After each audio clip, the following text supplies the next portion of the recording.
checking to check it out. Trucking conversations. We got the Rockstar energy drink.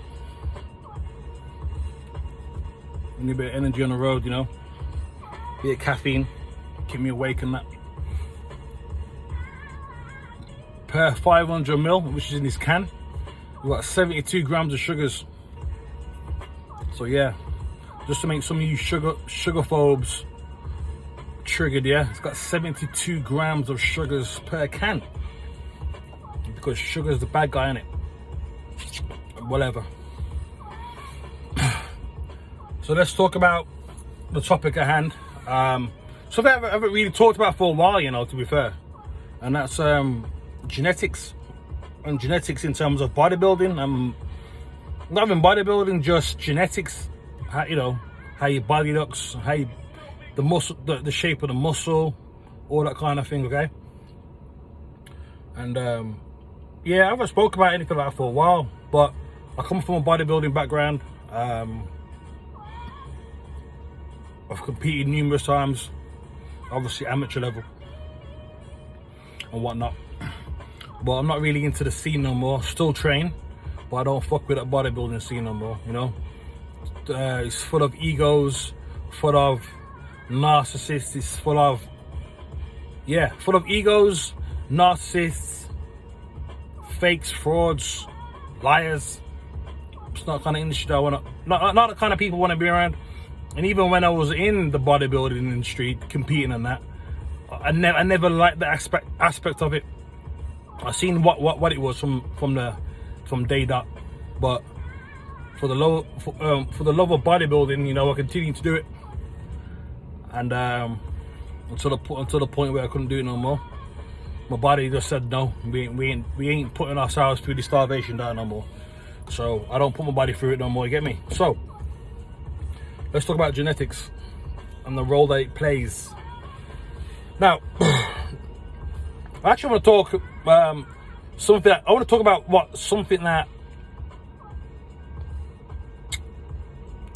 that most people ain't really spoke about. Well, I haven't really heard anyone speak about it really. Not necessarily, might have skimmed over it, but I want to talk about how genetics play a role in the illusion of how big someone can be, the muscle shape, all that kind of thing. Okay, now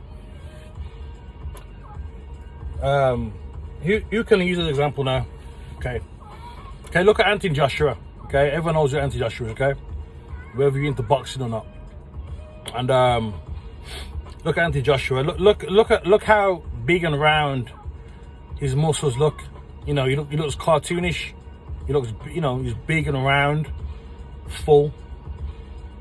You know, and what you got to do, you know, Anthony Joshua is typically about 250 on average, between 240 and 250. Okay, now between 240 and 250 pounds. Now, all you got to do is look at some of his opponents, or look at other people who box or whatever, who weigh the same amount as him and don't look like him, as in don't look as big as him muscle wise. Okay, and obviously I'm not saying that, I'm not going to compare a 250 pound fat man to a 250 pound guy who's got pretty much zero body fat in him. I'm not going to do that, but you know what I'm talking about. Look at anybody who's kind of big, and there's, you know, let's say, you know, they've got similar weights, and one again looks like Anthony Joshua. Just look at the shape of his muscles. Everything's just round. His delts pop, his biceps pop, his triceps pop, his legs pop, his back pops. Yeah, just that shape. Okay, now why is that? Why can someone look like that and someone else who can be just as muscular don't look like that? You will look actually smaller, but even though the same weight. Why?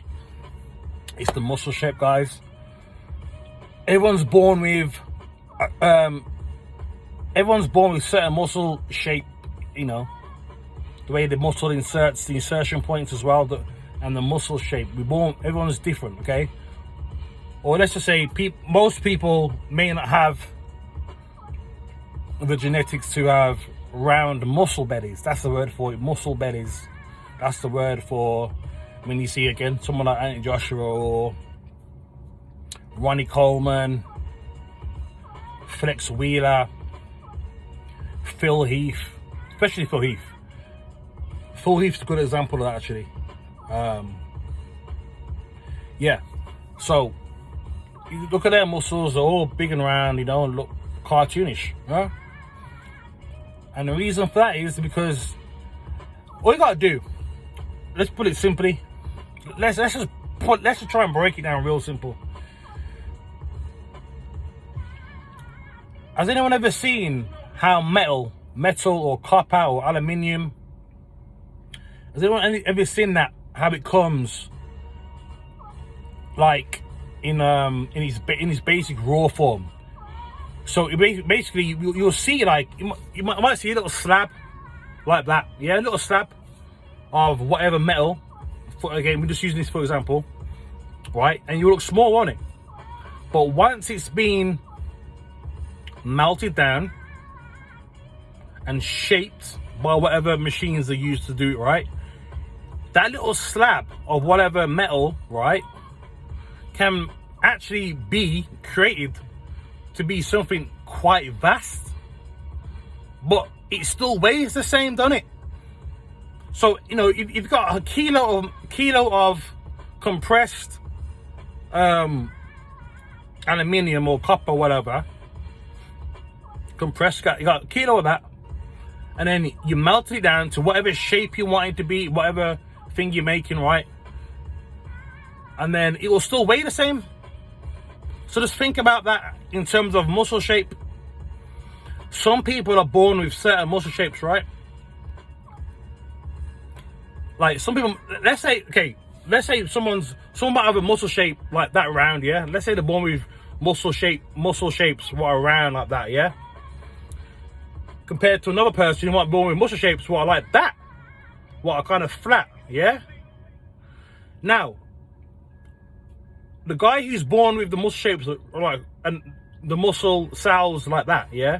The muscle cells look like that. So they're already round. So he will already look bigger than the other person, but they weigh the same. But it's all to do with the muscle shape, as I just said, the muscle shape. So obviously, when someone with those round muscle cells trains, the cells get bigger. They then, you know, they get broken down and repaired. They'll get bigger and bigger, multiply, whatever. Okay, that's how to do it. Yeah. The same will go with the person who's got the flat muscle shape, muscle bellies, muscle cells. Sorry. Yeah. He can still grow. You know, he'll still train. He'll grow, and there'll be, you know, that will become that, right, on the same on that person.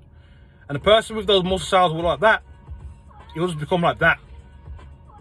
But they both still weigh the same. So that's it. So that's pretty much what makes the difference. Okay? Now I haven't researched this or read it up anywhere.